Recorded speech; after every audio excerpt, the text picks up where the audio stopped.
Yo, welcome to another episode of A Chapter a Day to Keep the Devil Away. I am Tinayeshe, and this is the place where we read a chapter of the Bible together every day until we finish the entire thing. Today we're going to be reading Numbers chapter 13. If you haven't read Numbers chapter 12, you should go do that. But if you're joining us for the first time, welcome home. Just be with us where we are. All right, let's get into it. 12 scouts explore Canaan. The Lord now said to Moses, "Send out men to explore the land of Canaan, the land I am giving to the Israelites. Send one leader from each of the 12 ancestral tribes." So Moses did as the Lord commanded him. He sent out 12 men, all tribal leaders of Israel, from their camp in the wilderness of Paran.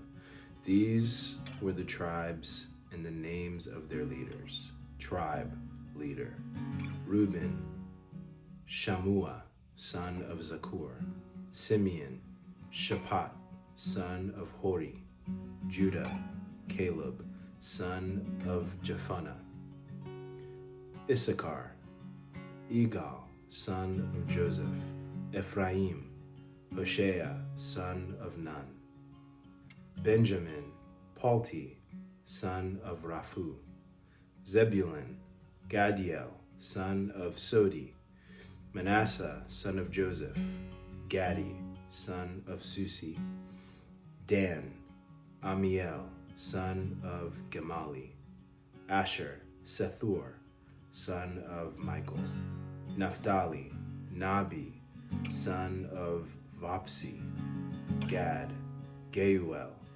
son of Maki.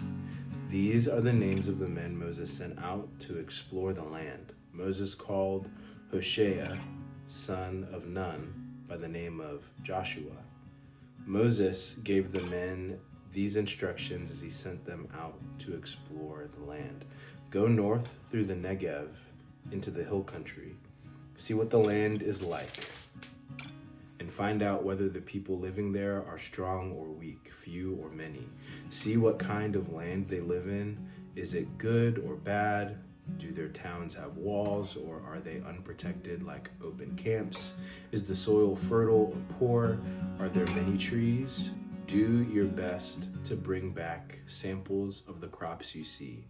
It happened to be the season for harvesting the first ripe grapes. So they went up and explored the land from the wilderness of Zin as far as Rehob, near Lebohamath. Going north, they passed through the Negev and arrived at Hebron, where Ahiman, Sheshai, and Talmai, all descendants of Anak, lived. The ancient town of Hebron was founded 7 years before the Egyptian city of Zoan. When they came to the valley of Eshcol, they cut down a branch with a single cluster of grapes so large that it took 2 of them to carry it on a pole between them. They also brought back samples of pomegranates and figs. That place was called the Valley of Eshcol, which means cluster, because of the cluster of grapes the Israelite men cut there. The scouting report. After exploring the land for 40 days, the men returned to Moses, Aaron, and the whole community of Israel at Kadesh in the wilderness of Paran. They reported to the whole community what they had seen and showed them the fruit they had taken from the land. This was their report to Moses: "We entered the land you sent us to explore, and it is indeed a bountiful country, a land flowing with milk and honey. Here is the kind of fruit it produces. But the people living there are powerful, and their towns are large and fortified. We even saw giants there, the descendants of Anak. The Amalekites live in the Negev, and the Hittites, Jebusites, and Amorites live in the hill country. The Canaanites live along the coast of the Mediterranean Sea and along the Jordan Valley." But Caleb tried to quiet the people as they stood before Moses. "Let's go at once to take the land," he said. "We can certainly conquer it." But the other men who had explored the land with him disagreed. "We can't go up against them. They are stronger than we are." So they spread this bad report about the land among the Israelites. "The land we traveled through and explored will devour anyone who goes to live there. All the people we saw were huge. We even saw giants there. the descendants of Anak. Next to them, we feel like grasshoppers, and that's what they thought too. All right, my takeaway from this chapter is, I guess, similarly to them complaining about not having quail and God seemingly being offended by that. Like, I just did all of this stuff. I brought you manna when you were complaining for bread. Why do you keep doubting me? I think in this moment when you can see something so tangibly greater physically than you are, it's very natural to be like, all right, well, like, what chance do we have?